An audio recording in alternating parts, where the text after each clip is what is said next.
2, 1. Okay. Hello. Hi, Kandis. Wait, where do I look? Over here. Hello. And welcome to this platform talk here at Bergen-Kunsthal.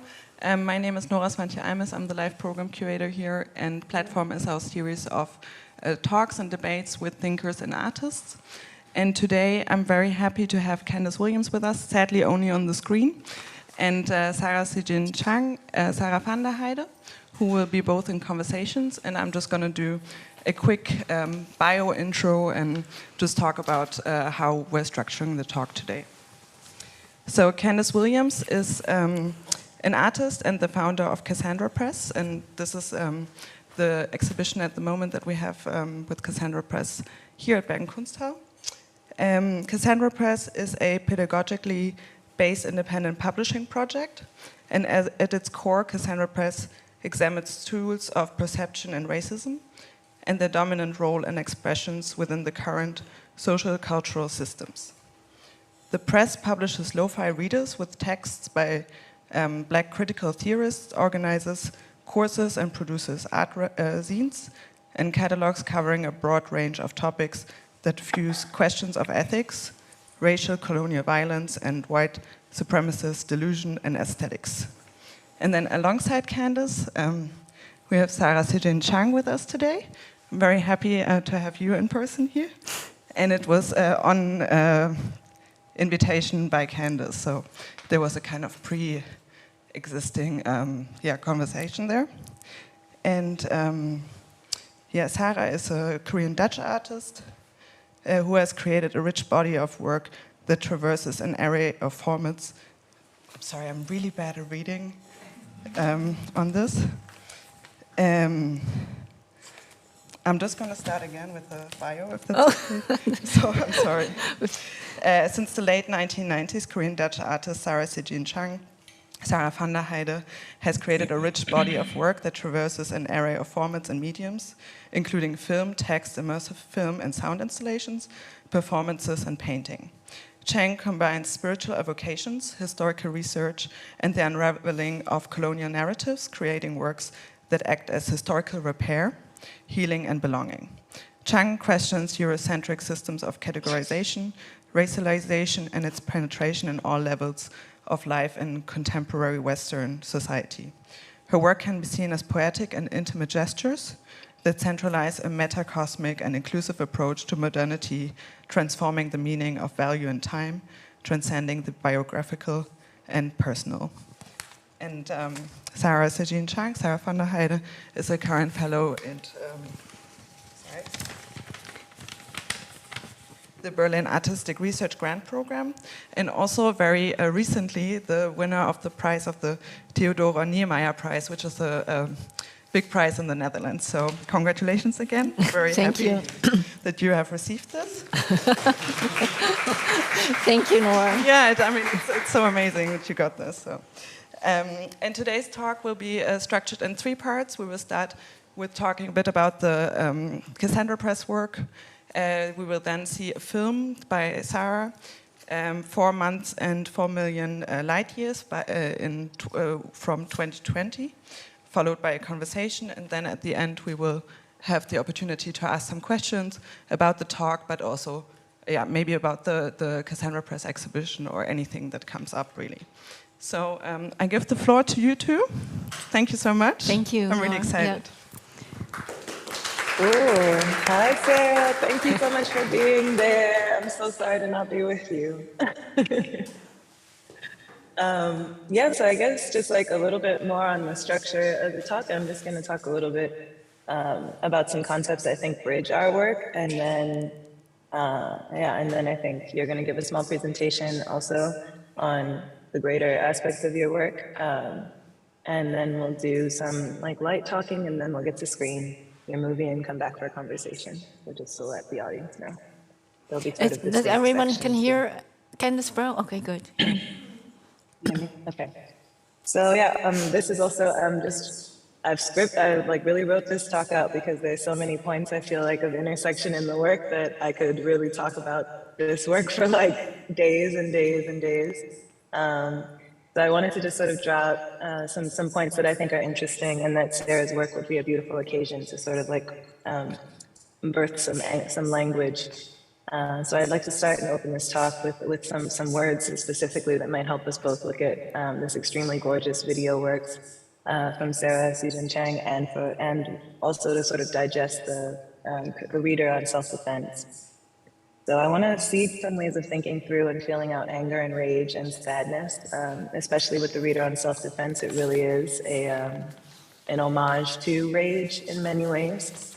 But with that rage, I also often think about my favorite and my mentor philosophically, Raka Ettinger, and a really powerful quote from her writing, which is that there is an impossibility of not sharing this world.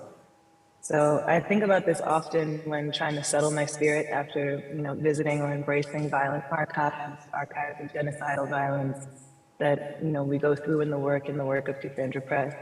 And that even after uncovering or unveiling or giving light to these atrocities that are both subtle and macrocosmic, really digging into the consequences of imperial violence, it's really hard to put the lid back on Pandora's box and to sort of quiet all the monsters that seem to like breathe through these violent histories and really breathe life into a lot of the colonial violence that we see today. And this ever, expanding kind of regime building through exclusion and through death drive.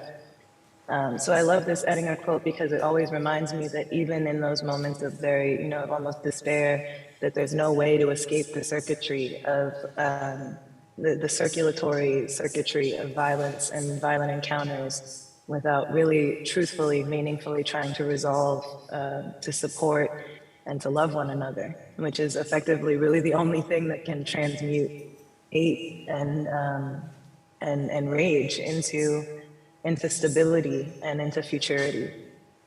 So I think about this, I'm thinking a lot about what Edinger is saying, especially in terms of her use of the matrixio. So thinking about how we can, stabilize all these very violent time-shifting processes and very individualistic notions of self and of place and of time by looking at each other matrixially and understanding what Edinger says is the fragmented, multiplying, scattering, and assembling together of fragments.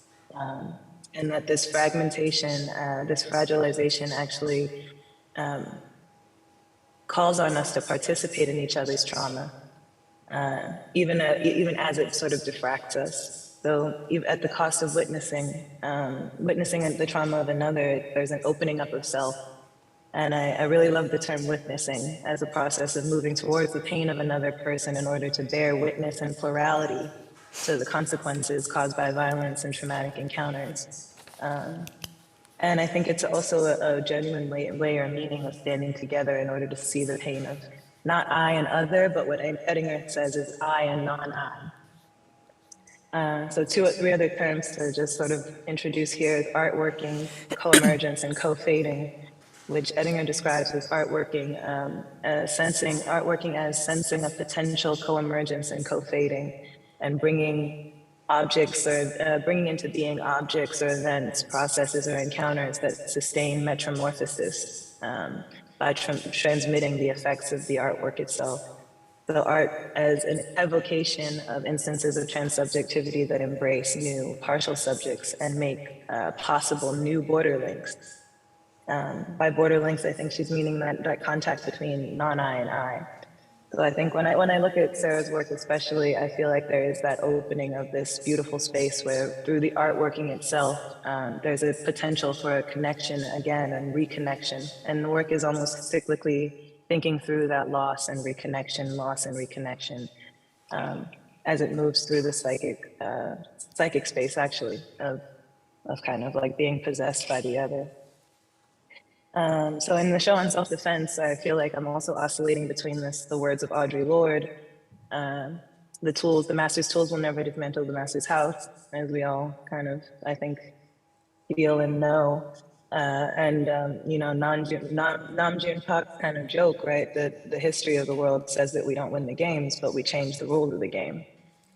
And so with the self-defense reader, it's really important to me to understand the matrixial gaze on the idea of self-defense and to root this work in an attempt to witness colonial violence and to also understand the constant coping with that pain, the constant recognition of daily violence, and the attempts to sort of like survive and repair, or to constantly survive and repair from the consequences of that colonial extraction and rerouting and displacement. And I think a lot about how we survive also in parts, not necessarily as wholes, but also in parts that are wholes and sums of parts. Think about Du Bois's veil, the double consciousness, even psychoanalytic kind of terms like hypervigilance, as all practices of rebuilding bodies and egos and these chains of love that kind of stem out of the protection of mothers that genocide really, you know, essentially targets, I think, as an initial or origin wound. So yeah, so I think in this talk, and especially for the audience, just to introduce Sara's work, I really want us to think about how much space there is between pain and loss and violence, and know that that space is so full of language that we haven't maybe made standard yet or haven't put into practice yet, but that it's there. And yeah, and I want to think a little bit too in terms of the reader on self-defense and with the audience kind of engaging in the work now. I just want to think between pain and healing and combat and defense, and think of them as short words for larger processes that we sometimes conceive of as violent, but that we also sometimes conceive of as necessary for protection. And just that there's a lot of work to do in reconciling the pain of the global majority and the perpetuation of colonial violence that's really perverse in the last 500 years. So yeah, I think what I find beautiful about both of these works is that they, and both of these practices is that they're trying so tenderly, I think, to express the many shades of loss that are born out of the colonial encounter that still exist as suspended states on this larger spectrum of joy and birth. And I think there's a specter of that loss that's like always finding its place in order to present the past as a space where it can be witnessed. And I'm hoping to open up that space, open up this space as a witnessing space. Yeah, I'm excited to see Sarah.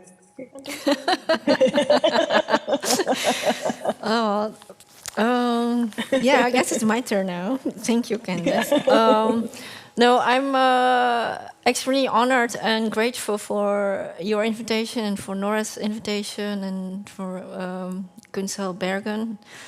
I think I really appreciate your extremely generous and important practice and what you give as tools to people and to open up conversations and to make it possible also to talk about very painful histories, presents, and futures. I think they're all intertwined, and the work you do enables us to have conversations that are, that are painful. And I think the pain is on everybody's side, like the ones who have been continuously being subject to oppression or to colonization. But I've started to think I think to have these conversations and to talk about this, that includes like everybody. And these conversations, they often go together with hurt, friction, and anger. And so I thought the title of your exhibition here on self-defense, I think that is incredible, rich and wordplay, also in wordplay. And I wanted to share some on that because like how that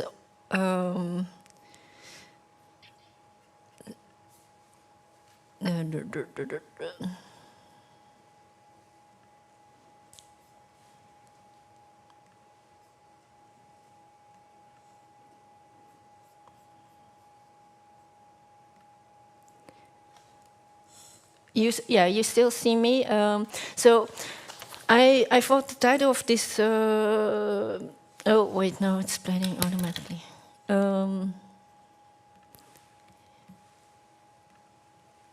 I don't know how to stop it from doing that either. No, I do it here, so I think no, You do? it should be fine.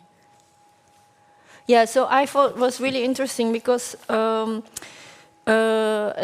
title really brings out this question like whose self and which self and whose defense and who are we defending and who has the right to defend and when is defense actually more actually aggressive, when does it actually is more like this violent colonial violence, and this is being has been giving the name of defense, and how does it still play into today? Like because I was reading this one of these texts you sent me, which is part of the you're amazing reader, like a telephone book, and I'm so grateful for all of this editing and text you've compiled.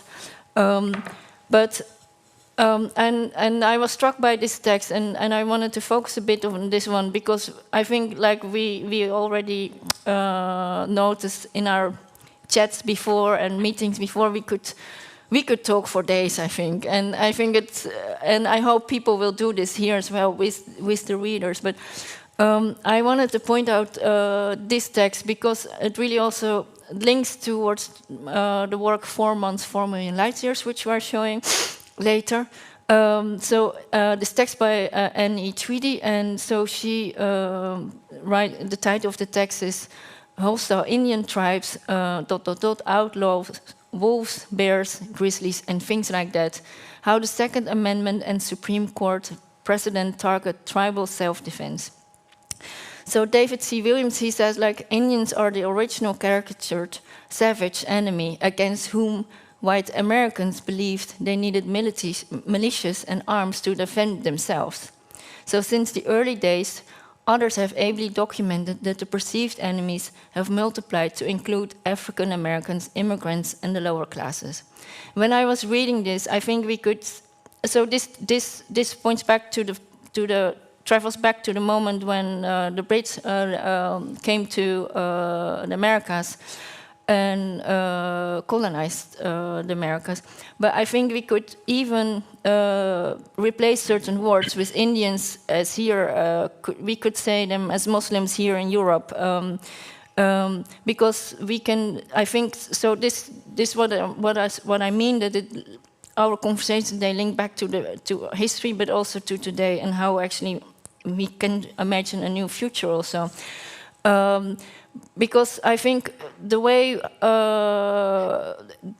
we can shift certain words, replace certain words, and then we feel the same anger or the same fear about the non-whites and non-Christians as today in our societies as well. So that's on a side note. So then the term self-defense has both an individual and a collective meaning, and the jurisprudence on the Second Amendment has varied. Where's my mouse? Between the two meanings.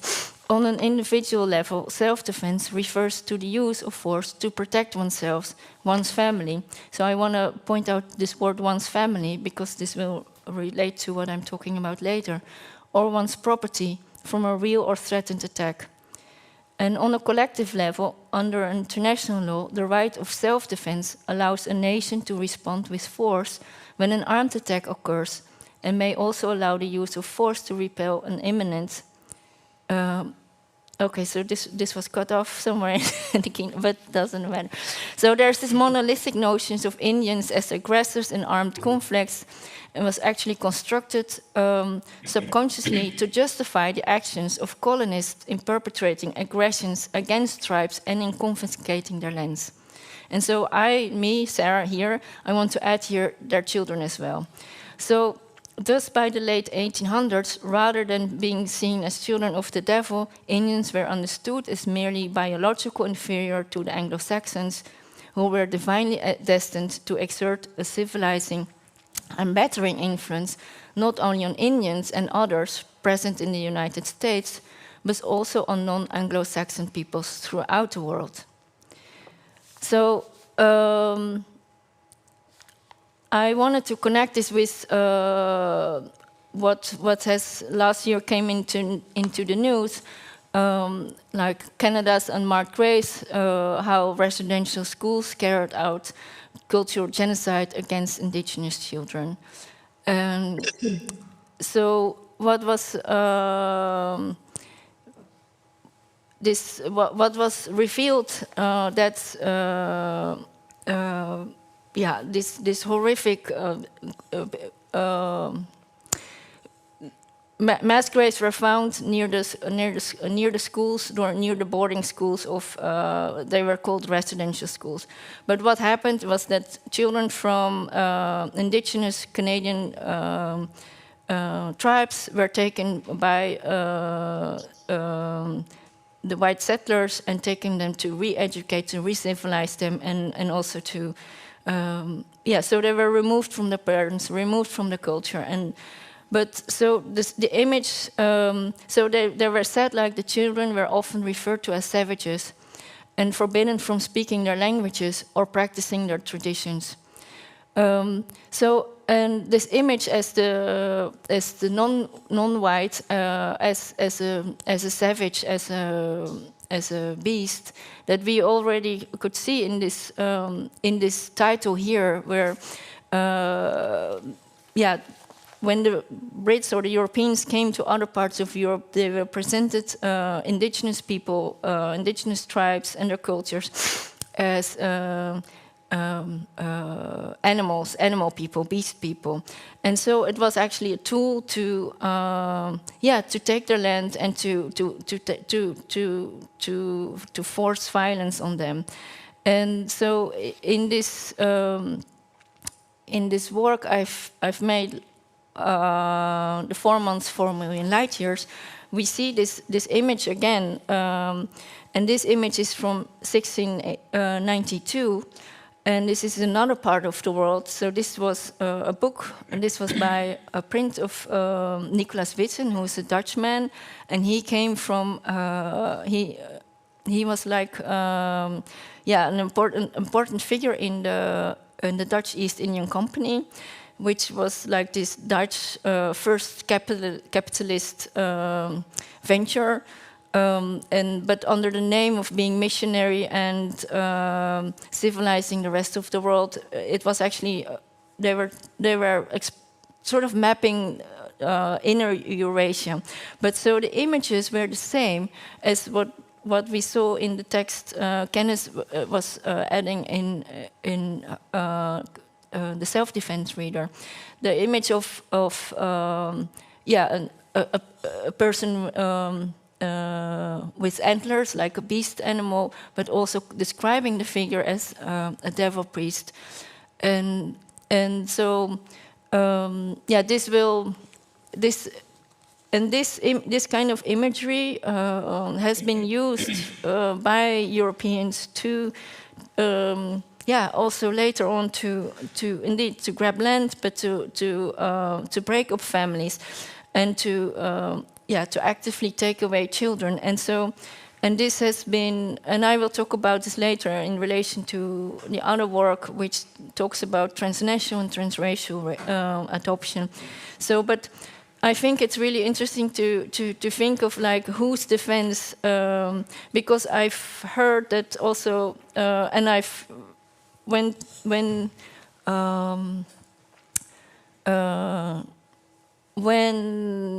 we talk about the self and defense, it's and the way Kandis wants to empower communities here also, it's often also can be met with the same, with the sort of resistance of like when defense, that it can be come across as defensive or aggressive in the way around. And I think then again, I think it's important to loop back this question, like who's defense and who's self. And there's another notion of the self I thought was interesting to share. Like I think there's a different sense of self also in, and you pointed out also briefly, like I and not another, not I and I, and because there's another sense of the self, which means that it's more non-dualistic state of being, and it means you are actually all, you are, there's no distinction between you and me and the rest of the world. There's no distinction between yeah, where between you and the rest of the cosmic constellation.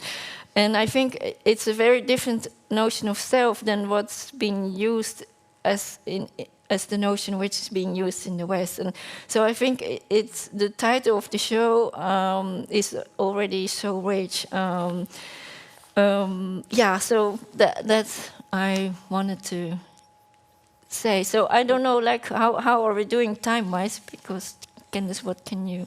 That's good.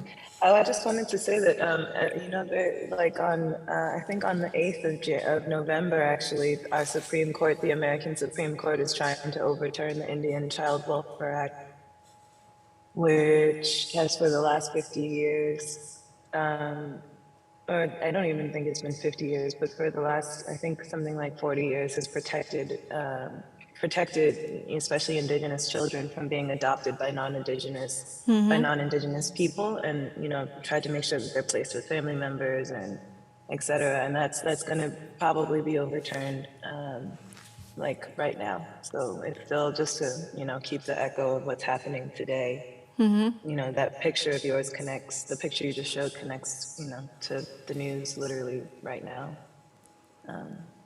Yeah, so many interesting things.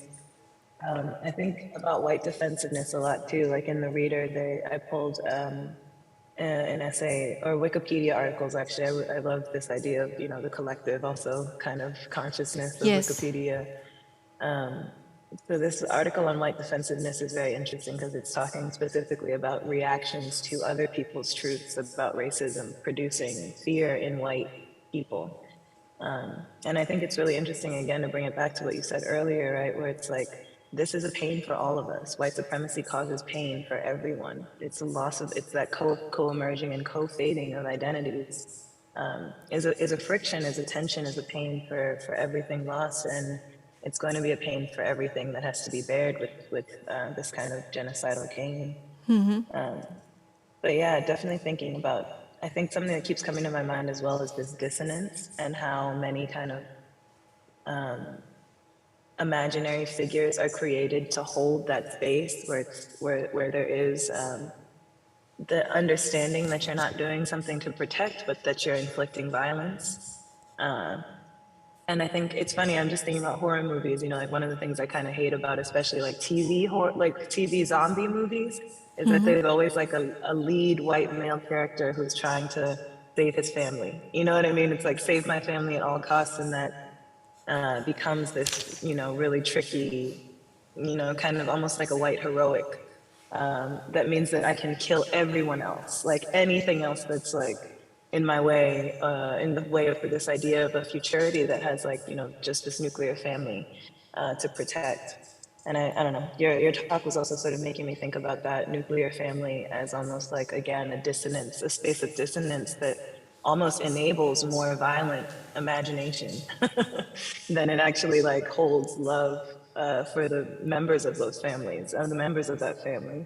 Like, especially thinking about how much violence towards children there is in the colonial, you know, kind of zeitgeist, especially in that white defensive and sort of white feminism and, you know, this male-female dichotomy that's just a very, you know, oppressive binary. So yeah, it just made me think about this white nuclear family as well as like, and I think nuclear family is also telling, right? Because it's like, it explodes and it causes like, it is kind of a bomb for the rest of the world that really atomistically like fucks, you know, like atomistically kind of blows us, blows life in a way outside of that nuclear family. It blows it away. So yeah, I'm just also thinking about Norway in the context of the Sami, and I know that probably this idea of imaging is really important to their indigenous communities as well. Like how the quote that you pulled from the Anne Tweedy essay illustrates that. I feel like is probably also something that can be talked about in that context. I'm not familiar with it, but yeah, I think this question of like who can defend themselves and why is really important. And especially when we think about recovery and repair and like the kinds of pain that aren't necessarily violence. I think that's another thing I wanted to bring up from your talk is that there's kinds of pain that aren't violent, like, like birth or like even the pain of tearing a muscle or the pain of kind of, exerting yourself, say carrying someone else or carrying something, heavy or even doing work that you enjoy. There's kinds of pain that the pains that are produced that aren't violent are really, it's tricky. It's interesting though, to think about those pains and try to give them another metaphorical framework than just violence, so that those pains can also be understood as necessary to life. And violence may be put in check, right? Instead of like sort of violence, I think there's a Western idea of violence being inherent to life. And that's like a phallic construct or something that's very competitive and capitalist. And I think it's interesting to start teasing out these ideas of what kinds of violence and what kinds of pain are the consequences of violence, how that pain also is like capable of being a space of transformation. So yeah, I think maybe we should go ahead and watch the film. Yeah. I think that will make it clear the connections in what we are talking about now. Yeah. Yeah. So let's do that. Yeah. Maybe we can turn off the light.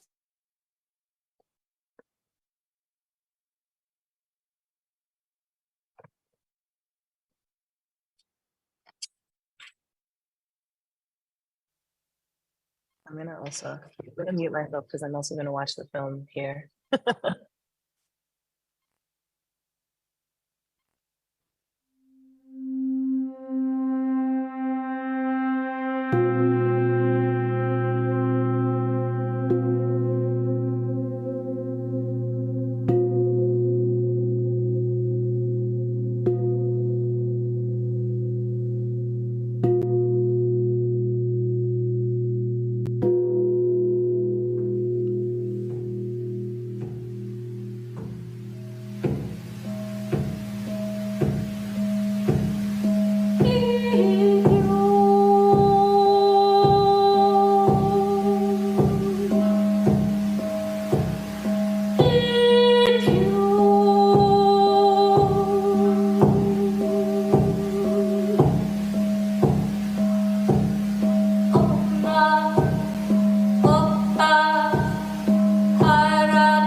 Sit with me. In the sea of light you will be born. The stars are your brothers and sisters. They travel with you. You are never alone. Even when you think you are alone, we are with you, always. You cannot always see us, but when you are born, we will be all there. Sit with me before you descend down to the earth, traveling through light and stars to the great beautiful earth.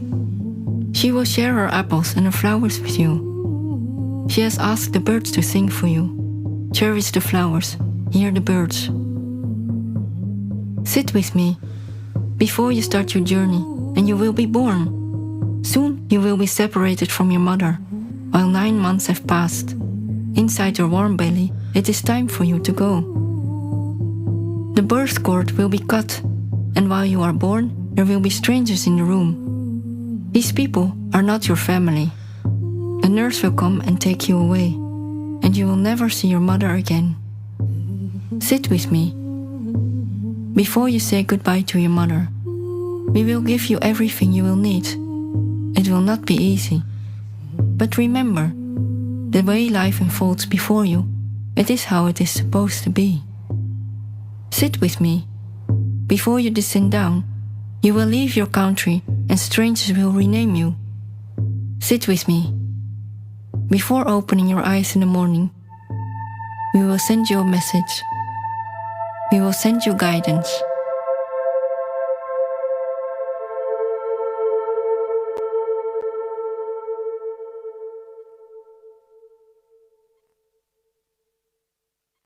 The Korean War is called the Forgotten War. For most people, this war is only an abstract image. The US has forgotten to tell the world about their part in the Korean War.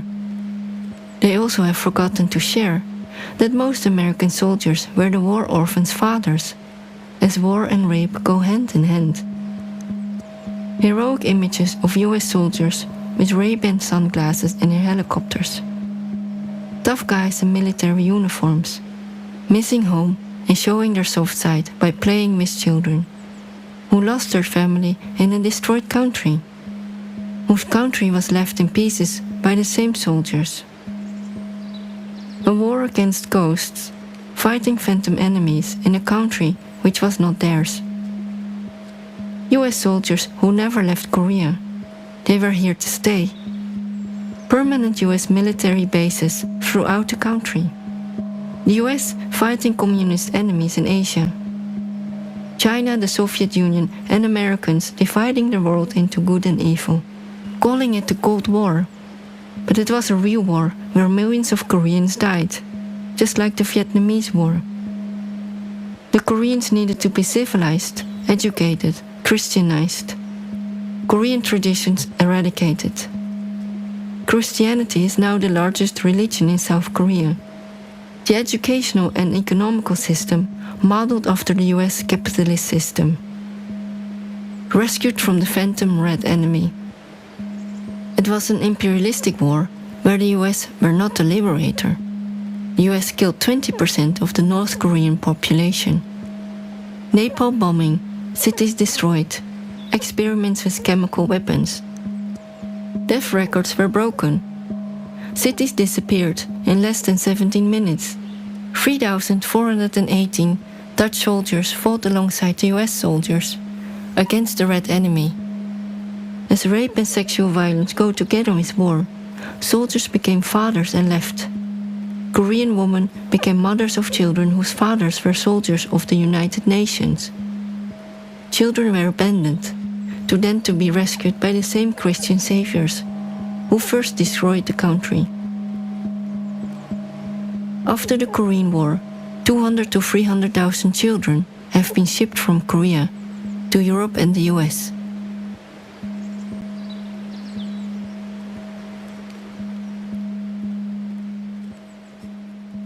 천상 천도 천부 경 천상 천도 천부 경 천상 천도 천부 경 천상 천도 천부 경 천상 천도 천부 경 천상 천도 천부 경 천상 천도 천부 경 천상 천도 천부 경 천상 천도 천부 경 천상 천도 천부 경 천상 천도 천부 경 천상 천도 천부 경 천상 천도 천부 경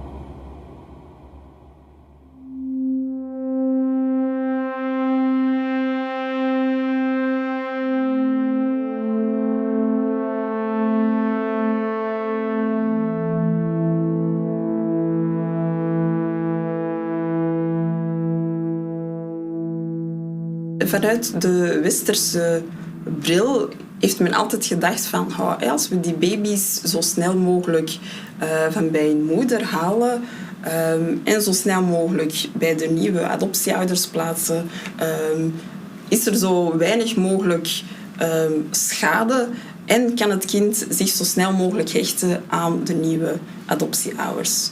Maar men vergeet dat men sowieso een breuk extra stimuleert door inderdaad een kind met voorbedachte raden weg te halen van de moeder, de persoon waar die 9 maanden heel close en hecht bij is geweest. Net zoals alles aan die moeder is het enige erkenningspunt dat een baby op die leeftijd heeft.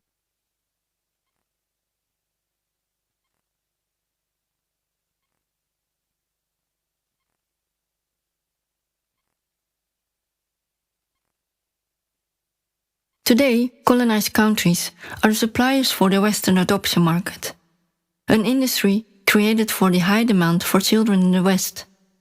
The same countries are left in deep poverty. Cultures that are continuously being portrayed as inferior, irrational and incapable.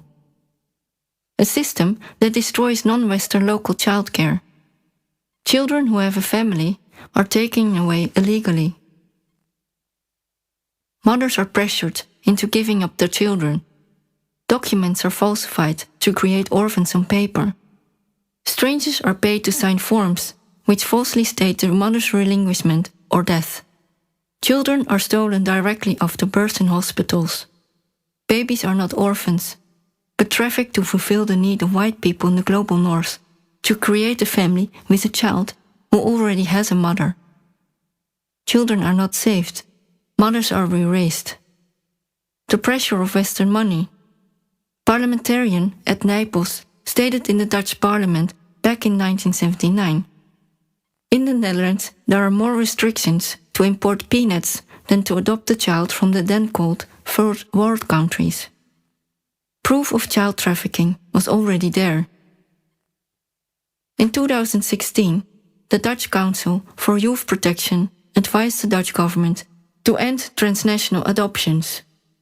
A government is responsible for protecting children. The Christian adoption lobby has vetoed this advice. Illegal adoptions continue.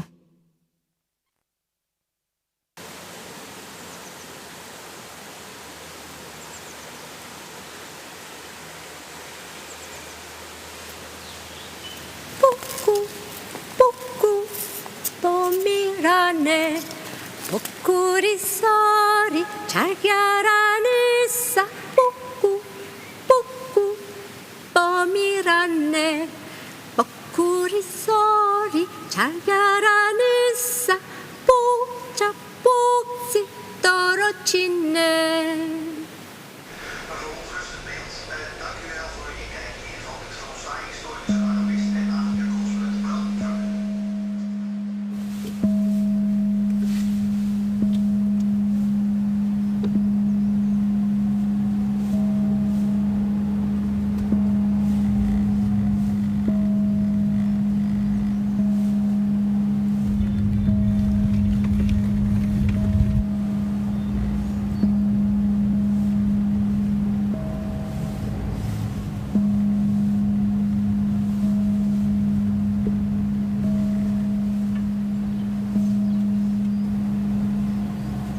Connection mode. make sure your phone's Bluetooth is switched on.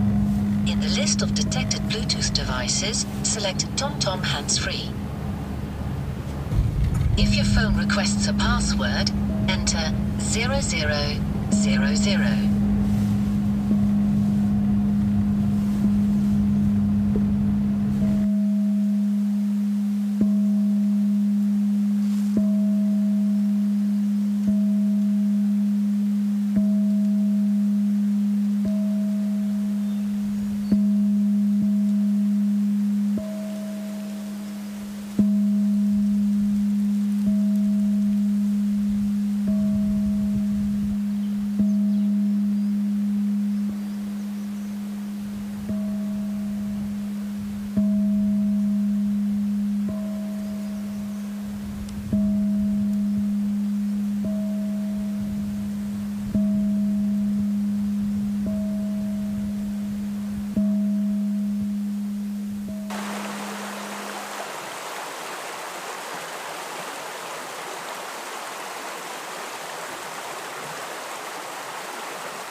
One, the violence of growing up.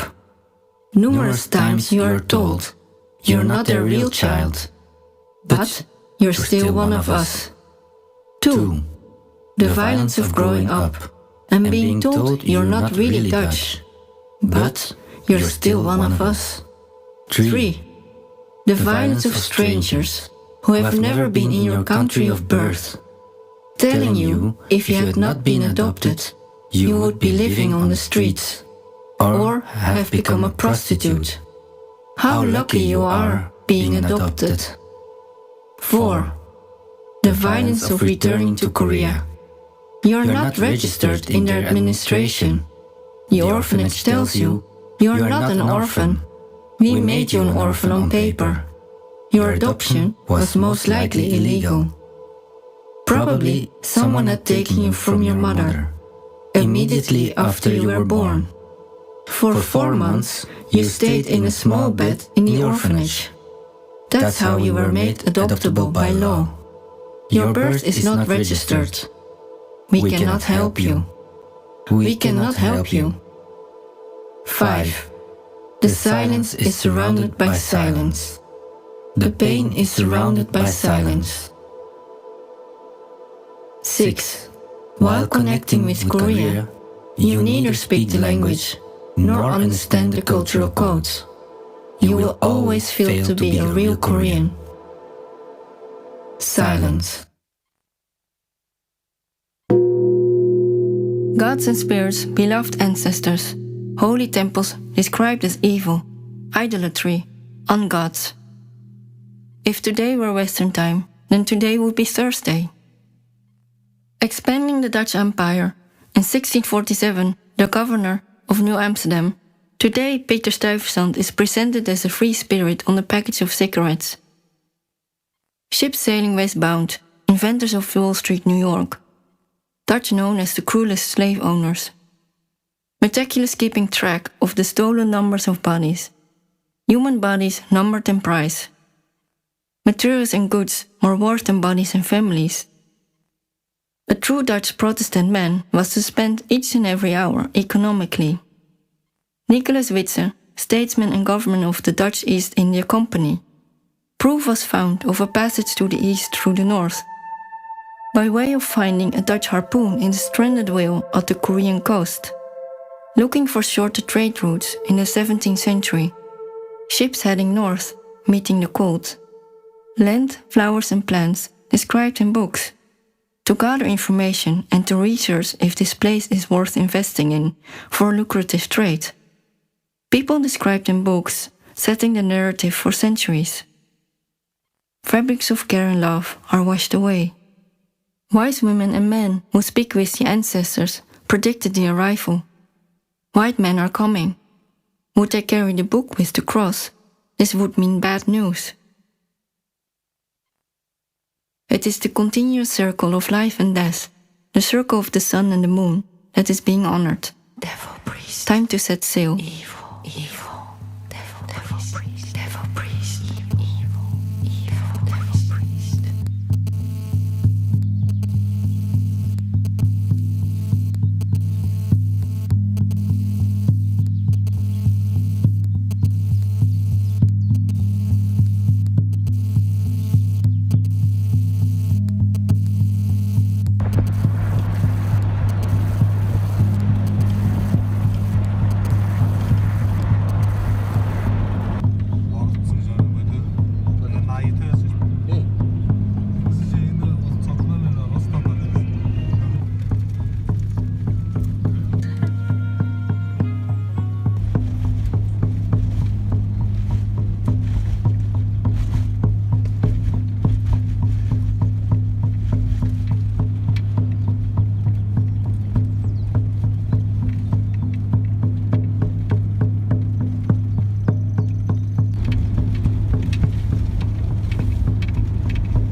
Ангаргаад ээж нь энэ үнжигдэ ганц унаг үзүүлж чадаагаар юм биш үү?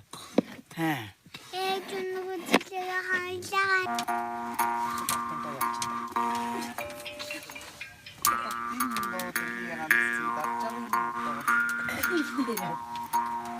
Анаас суугаад гэсэн чи үгүй гэсэн чинь тэр чинь Монгол дэс. Шартаа. Таньшил ярьж гинөө. Саншир ярьж байгаа ихтэй энэ тэр маргааш өнөг газар руу явах гатаа. Я тебе хаад газар руу явах. Хан фиш. Тэхэ. Наха. Каха. Тарай чиргүүч гинөө. Тайгаар октоо бүгдээ ийм таны юм болоод наашаа хотын нөөдлөг гэсэн шүү.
The shamans invite the ancestors at night. The spirits arrive at the time of the stars and the moon. When the camera is recording, the spirits stay in the mountains. He sings for the lake and the gods to arrive, for their power. To be on your side in difficult times. To become the stairs so you can climb over high mountains. To become the boat to carry you across the ocean. To become the food when in need. To become the medicine when sick. And through me, he prays for others.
your family in you.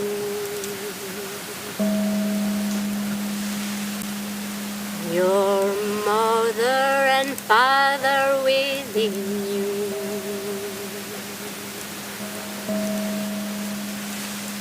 We guide you on your path. You'll find your heart in the stars. The sun and the moon, the mountains carry you. You are made of stardust, child of the star, shine your light. Stardust, child of the star, shine your light.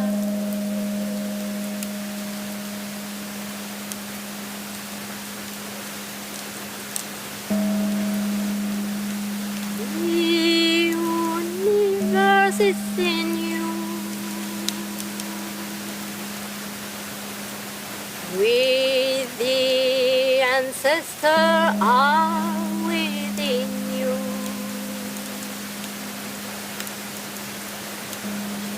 We are stars like you.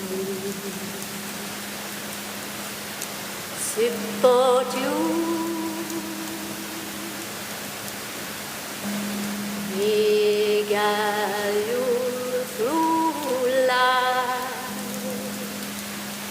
and trust in your heart.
Wait, I.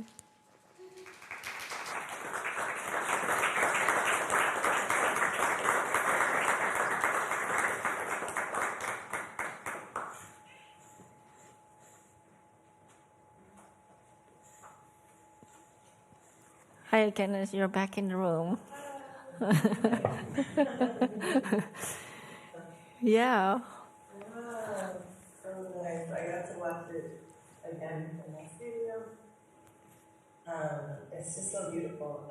Thank you so much for sharing. It's just super gorgeous. I love I'll just hop into the question because it's really only two, but they're long.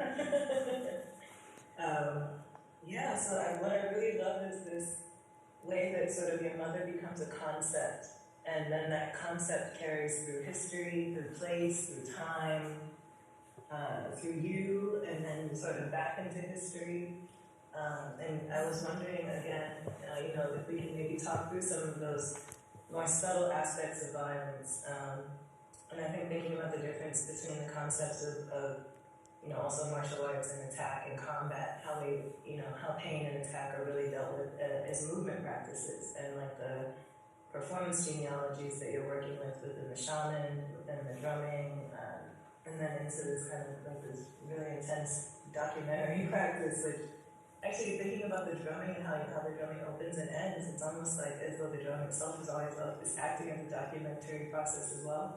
Just came to me while I was watching this, but I really love to see it seems like you're trying to see the difference between kinds of pain that are violent in times of pain, that are emotional, you know, about coping with loss and love, and also being in nature, and the kind of like, you know, unmoralized kinds of cold and dark and Yeah.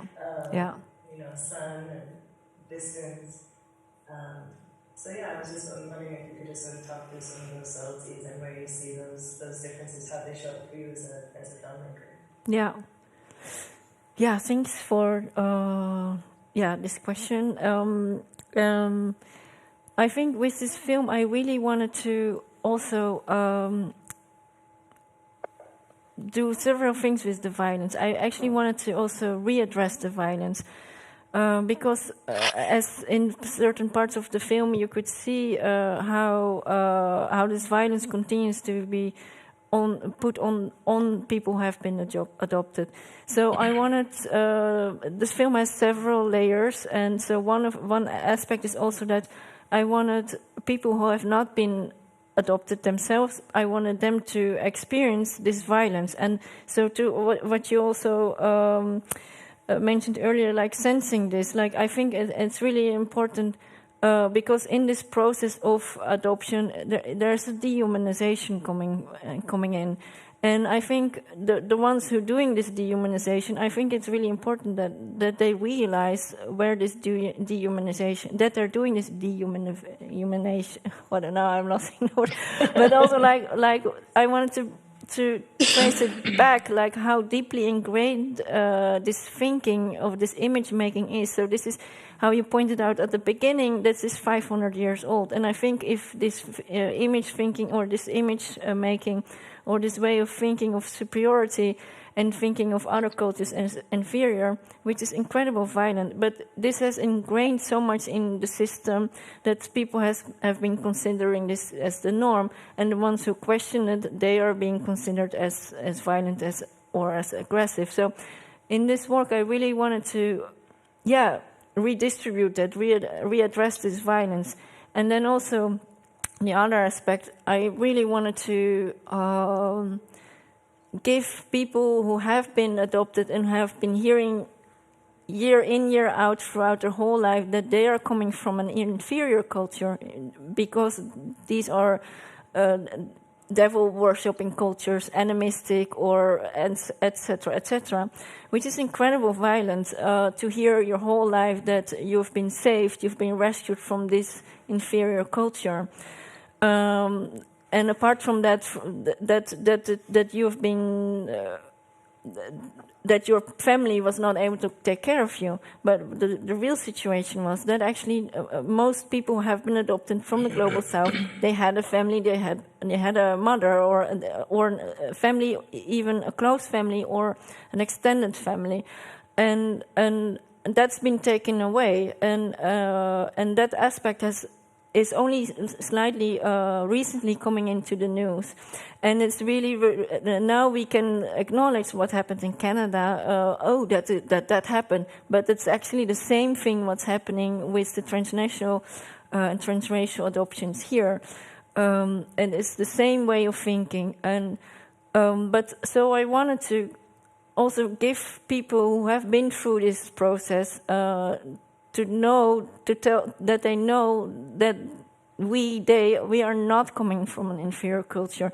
And so in this film, I also I go back to that's why I started with this image also of this devil priest, because in the film this in the Dutch European iconography, this is being presented as something evil, something bad, as the savage, but today the irony is also that a lot of people here, they're so lost, so disconnected, they start to do all kind of shamanistic ayahuasca blah blah blah thing because they want to reconnect with themselves. So here's the self again. But so in the film, I'm actually going to the descendants of the lineage of the shaman, which is displayed in this Dutch print. So and so I asked these shamans who have been depicted as the devil worshippers, actually to ask them for healing. So there's this there's this kind of healing, but there's also, yeah, that's the circle. And then there's also the circle. We travel through the hole in the ice, we travel through the lake, and then we travel through time. And that's again also this different state of mind where you can travel through time and space at the same time. The ancestors are here, the future is here, and so there is what has happened then is happening now, and but also to reconnect. And I think also. What I wanted to say is that it's not even reconnecting, it's more like reinforcing the connection that is. Reinforcing the connection that is with the ancestors. And it's like we came to believe that there was no connection, that it was better that we disconnected. But the connection is. It's not even... And I think...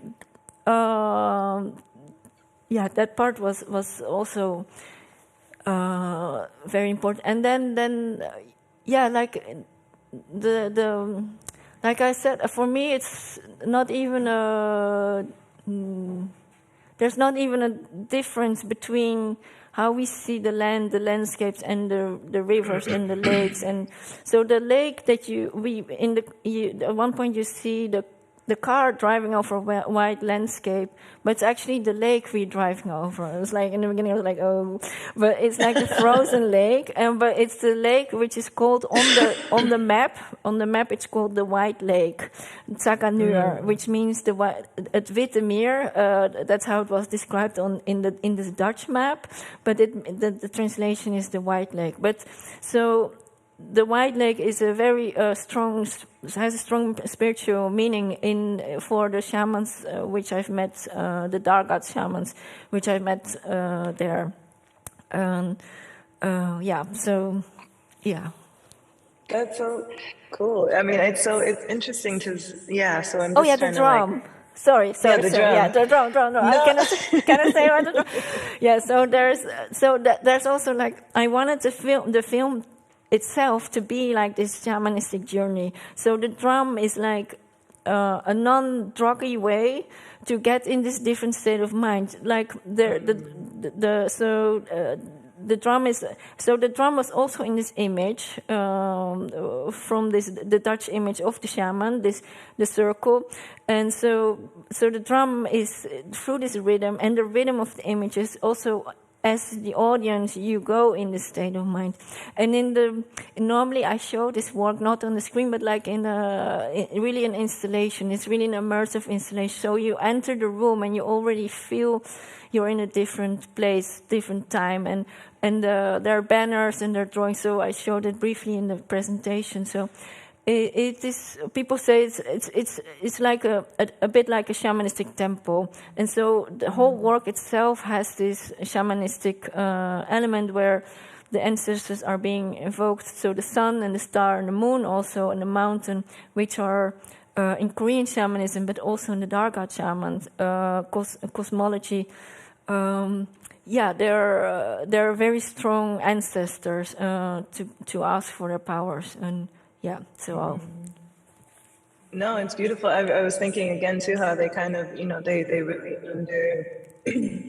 or they deconstruct. They really help deconstruct that nuclear family as well. Like seeing that cosmology that's kind of like also represented as your parents, also represented as ancestors, also represent, and always sort of deflected and diffracted through each other. I think it's super beautiful, and it's also thinking about this. I think. What's really nice about this work is that and this is back to the Edingarian idea of art working, like she talks about art working as a process that essentially can like open up a story so that there can be multiple ways of witnessing it, and it turns it into sort of a partial subjectivity on its own. So I like thinking about that almost like, because in the Mother Mountain Institute that you also work on, it's almost like every artwork is becoming almost like this kind of cosmos of the mountain. In that it allows, so many people to approach it and experience it within themselves. And I really like this idea of creating that space, or the way that the video actually creates that space through doubling through constant doubling and circling and, you know, going into the circles. And I think it's back to, you know, sort of thinking about how artwork can really help us understand how incomplete the accounts of racial colonial violence are, you know, like how little, I think this is also a burden for white people, right, is that they know so little about that history, actually.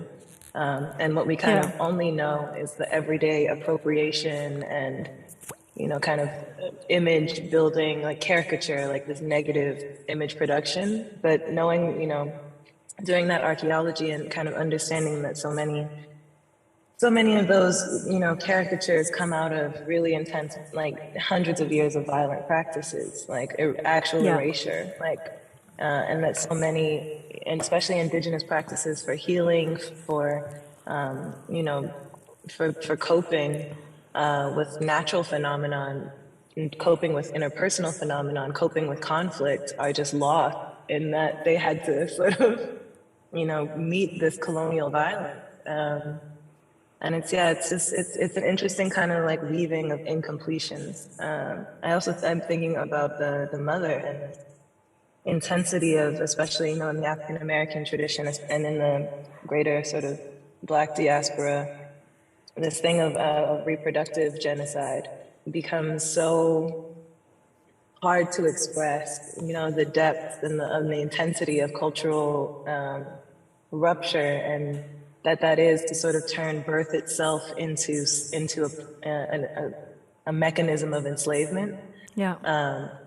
And, you know, just how much that dampens the entirety of humanity, or you know, really confuses the notion of what it is to live, right? It's like by completely convoluting birth into capture, it produces all this kind of non-life.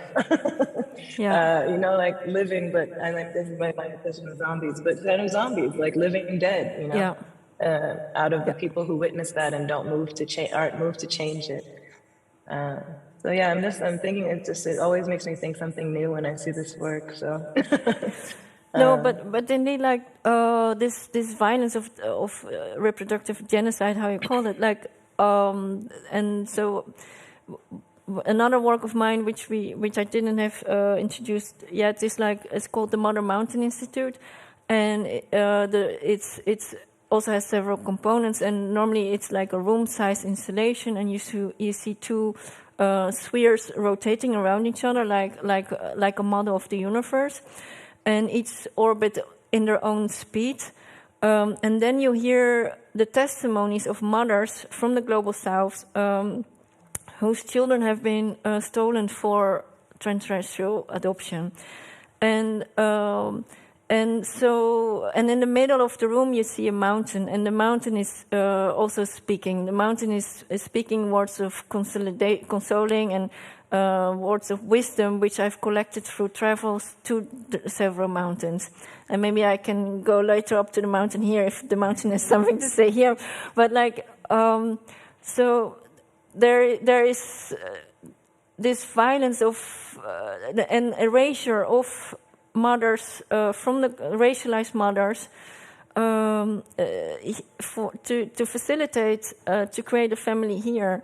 And people have not wanting to hear this, have not wanting to know about this, because for whatever reason. So it's only recently starting to come out here as well how violent this transnational adoption industry actually is. There's so much money going around, and how indeed women have been denied to take care of their children, and how women have been reduced to just a body to give birth to a child for someone else. And so now we see a different variation of it with the surrogacy thing, and also what's happening with Ukraine and Russia, where Russia has been taking children to save them from Ukrainian mothers. So, but it's on a incredibly large scale. Like, I've asked an academic from Belgium, and Chiara Candela, and she asked her to estimate how many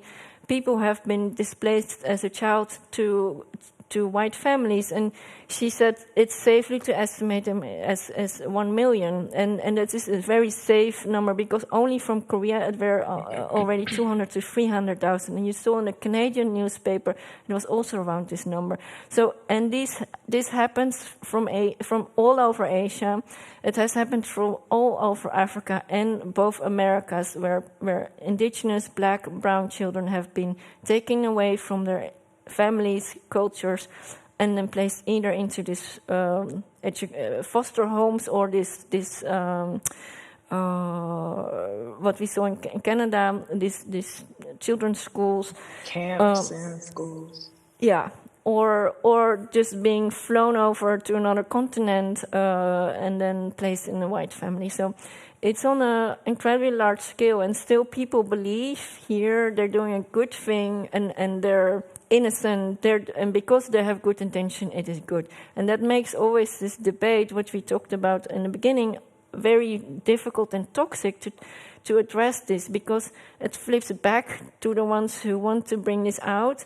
And there's always this gaslighting, and there's always this aggressive attitude towards people who want to address this, and so there's this double violence, I would almost say, like Totally. I mean, it's interesting too to think about, like, I think especially with reproductive, and this is thinking, you know, especially about what trans people are going through right now in America, because it's essentially stage 7 genocide, you know, like now they're really actually preparing to take people and detransition them by force.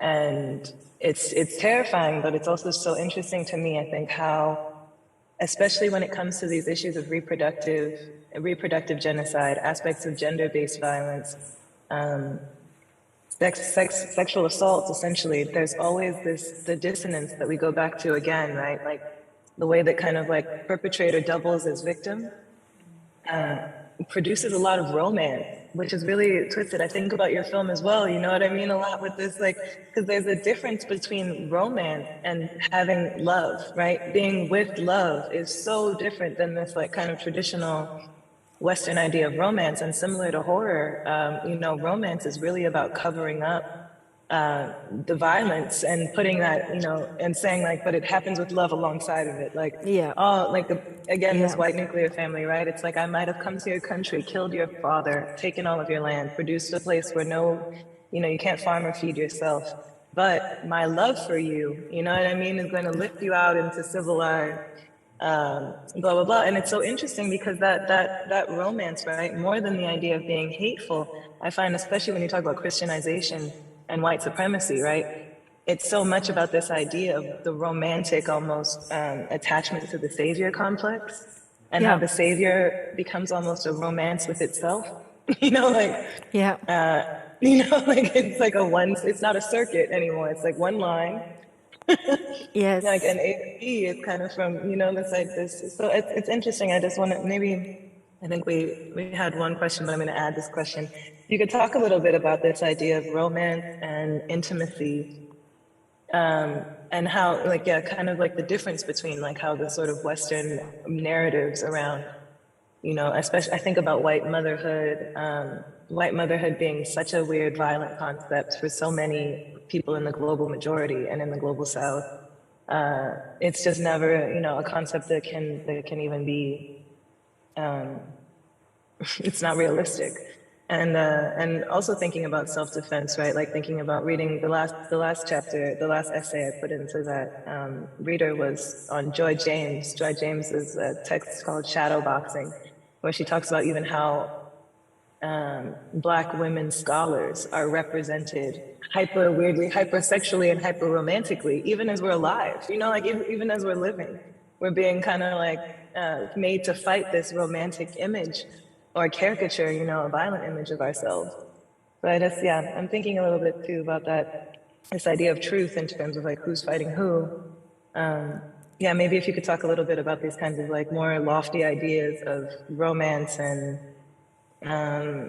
there's something kind of, I would not say romantic about your work, but I think I also have this thing where there's a lot of passion, you know what I mean? There's like a lot of passion in the collecting and in the deep diving and all the circles kind of, linking all the circles. It's very much with love, but very kind of like I'm very sort of anti-family and anti-romance and you know what I mean? Like, so I don't know, maybe there's not really a question in there, but if you hear a question. I'm just like, how to answer this? No, I do think like there's a lot of indeed intimacy in the work, or the way I approach how I approach my work, or and I would say also love, because there's this this idea of like what I said before, like there's so much this dehumanization, and then I want to deconstruct that process and to bring by giving space for the mothers to share their testimonies, which are often for them it was also often like they were also silenced so much. There was so much shame and taboo and around it. So for them, it was really important also to have these stories out and to. So in another film of mine, Brussels 2016, which was shot just after the Brussels attacks and the Brexit referendum in Brussels, and so how people were marginalized, racialized, and also with the same narrative, like being perceived citizens of Brussels as being violent, and how it caused, how that was actually breaking up society, and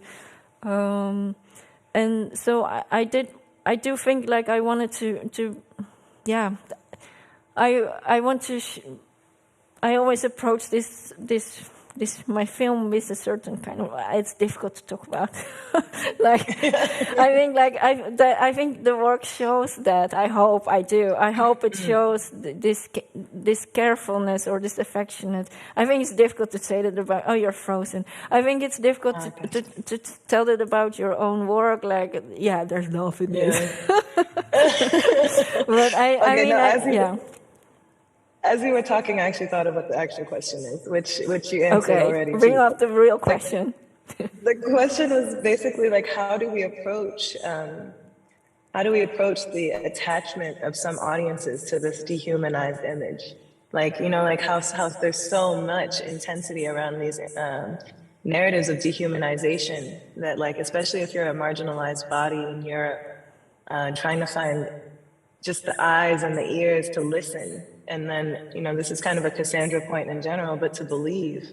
I feel like we're often cursed almost with this foresight, right? Because we experience so much violence in our lives that it's not hard to believe the next thing that's coming, or not hard to see the next thing that's coming. But at the same time, there's so little belief, from the powers that be, from these white, Western, Eurocentric, patriarchal, capitalist powers. There's so little belief in our suffering, in our existence, in our joy, in our recuperation, in our humanity, period. Yeah. I mean, I think about Black Lives Matter as really a philosophical proposition. And so for me, it would be like, Black Lives Matter actually is probably the movement that helped me in my life actually approach trying to chip away at how dearly so many people hold these narratives of us being savages, right? Like, for so many people, they can't understand the necessity to repair the world that we live in because they truly don't understand us to be human. Yeah. And the images, and seeing so many kind of like images that really, hammer in these inhumane or dehumanizing processes as natural. Like, at the opening even of this exhibition, I was sort of, chased around by some guys who were trying to convince me that slavery is natural. And it's really interesting, right? These processes, again, of violence, like, that there is even now a world where, like, and it's a scary thing to even think because I don't understand that subjectivity, but, thinking about white male subjectivity and the hundreds of years of journalism, of philosophy that has like really drilled into that consciousness, like you get to produce violence and so violence is natural. How do we confront because there is a lot of romance in that image. There's heroes are made out of that dehumanization process, like presidents are made out of that dehumanization process. Politicians, movie stars are made out of this dehumanizing process.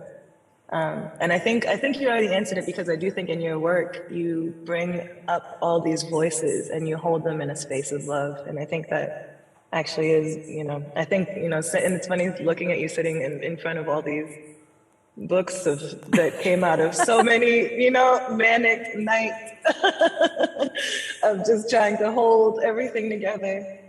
I think you already answered it, which is that you just have to sort of, be serial in your own, like you have to come at it from as many angles as you can, I guess, and to really, always be kind of making that space and adding to it. I love this mountain piece. I really want to see it in person. The Mother Mountain work with the. No, but I think this sort of, it's reciprocal, like that this also towards your project, like how it really deconstructs this way of thinking and opens up to change this, but it's incredibly painful for everybody involved time and again. And I see Nora like seeing with clocks in her eyes. We should probably ask. Oh my God, it's 4:30 already. Okay. Questions if we do them now. Okay.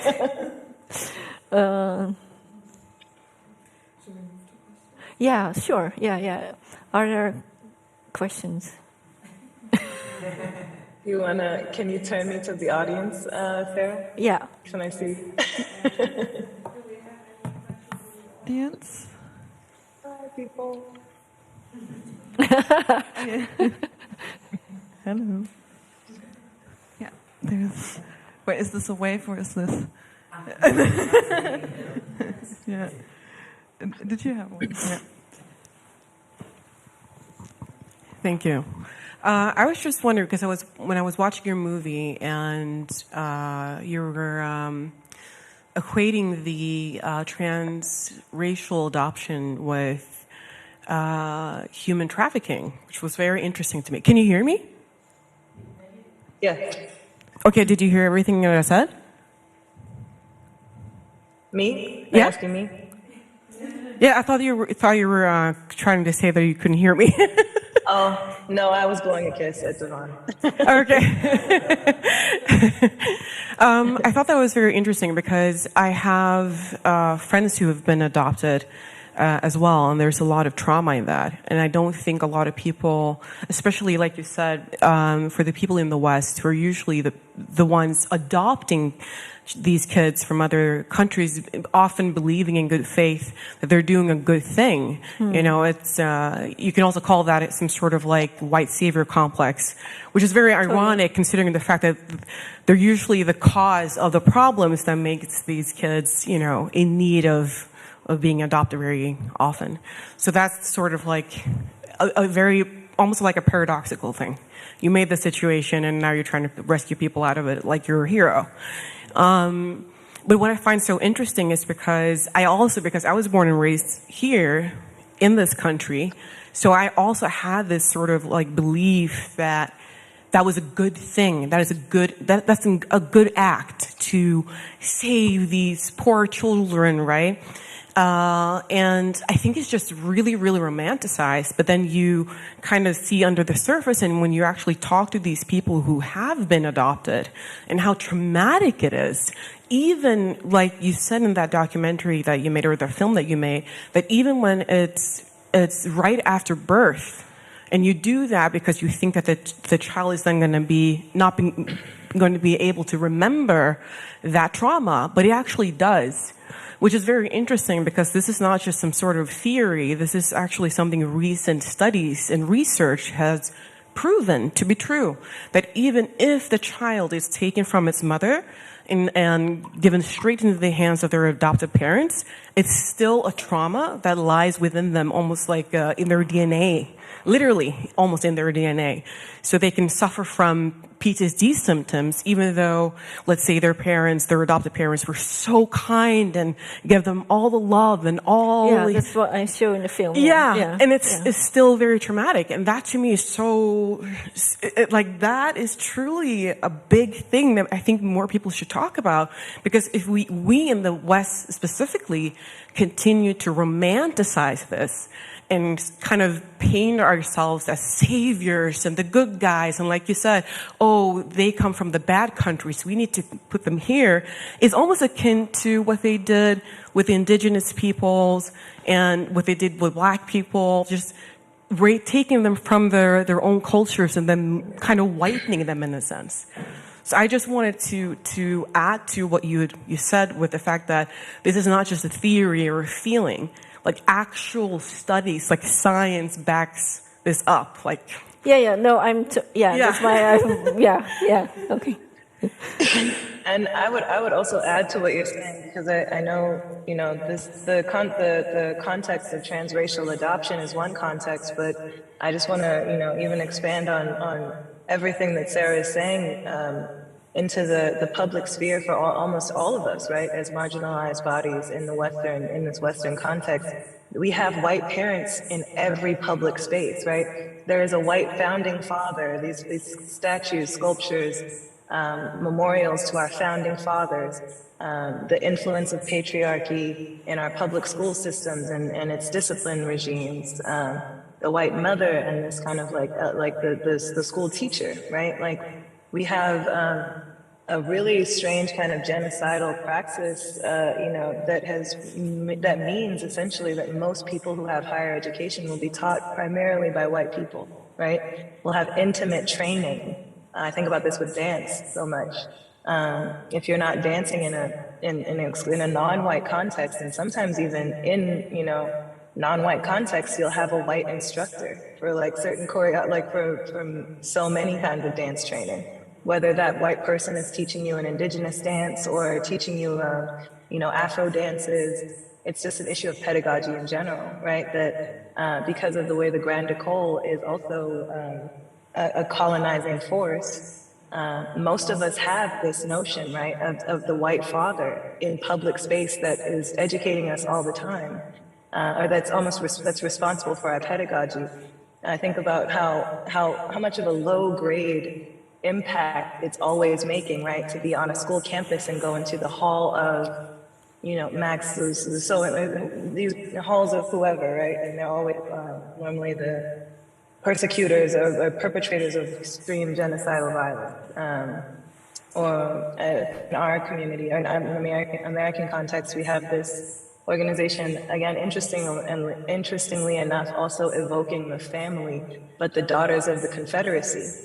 The Daughters of the Confederacy of America took up after the Civil War, essentially making sure that the textbooks in our country, they're still active today, and trying to ban, Black intellectual theorists from public schools. But they were critically responsible in the creation of textbooks and in the, formation of teachers' unions and telling the story of the kind of grand old South, and creating this narrative around slavery that is completely false. So just to extend that idea of not just the romance around the transracial adoption of individual families, but this idea that like the parenting of the world belongs to the white, male, female, heteronormative bodies, right? That becomes the couple in every public space that is primarily protected. right? And that becomes then a mimetic tool that puts the rest of us in line, or teaches the rest of us where we can sort of scriptedly stay safe. I would add that to them. No, I wanted to add to your comment, because in the film I've been using both documentaries, so it's not like a feeling I'm addressing. It's really I've done also research, and so the psychologist, he's actually a psychologist trained in also this subject. So I asked her to say also these things, like how harmful it is to be taken away immediately after birth. And indeed, like this is something, for a lot of people it's new, and to hear this, but it's of course, incredible problematic and indeed romanticized this idea of adoption. Obviously, yeah. Is there one more from the audience? Then I might just, if I may, ask a question, because in the film you mentioned, or the term silence was quite present to me, or like silencing, and I think that was one notion that I can also see in, let's say, the kind of mutual causes, I don't know, it's probably not the right word, but in terms of like what Cassandra Press does, and also what you do with your work. And I wonder if each of you could maybe reflect on that word, and just one of the things I felt were kind of present in both of your practices. Shall I start? Yeah. No, I think silence has, I think maybe it's a word like self. It has so many entrances or way to read it. But there's of course how women have been silenced, and also people who have been adopted who have been silenced to speak up. But also the violence of silence when nobody says anything or nobody steps up, or the ones who are in power are just remain silent and become complicit of the situation. But also silence is a place of healing, meditation, and so it has. I think you can really, like I said, enter it from different ways. Thank you for coming. Breaking the silence. No. So, bye. So this was, I don't know, Kandis?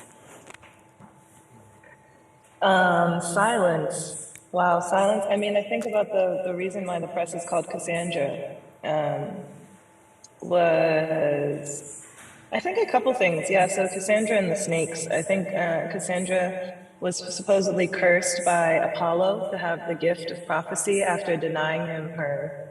He was, sort of trying to advance romantically upon her, but she denied him, and so it was said that he gave her this gift of prophecy in order to seduce her.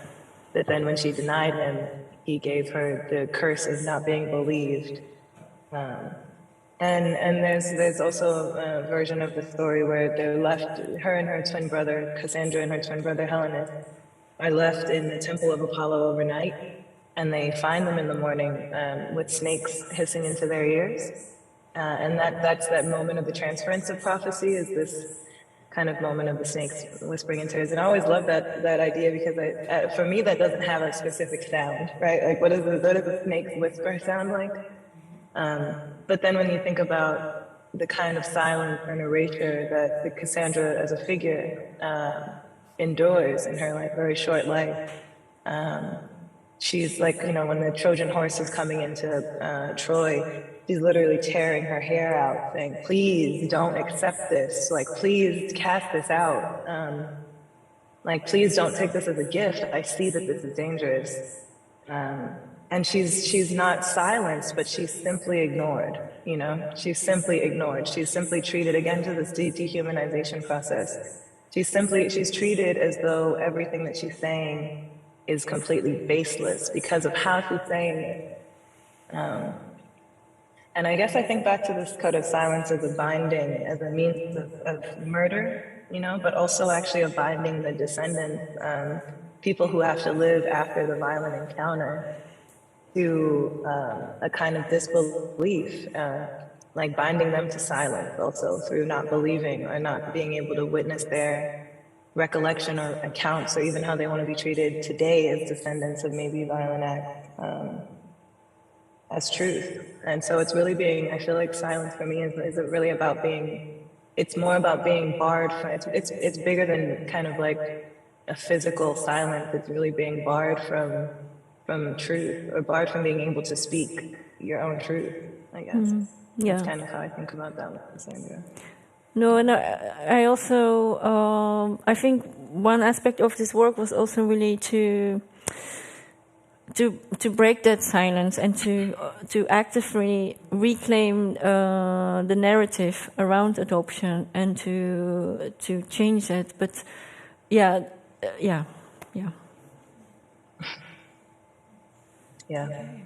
Then I think we might end it here.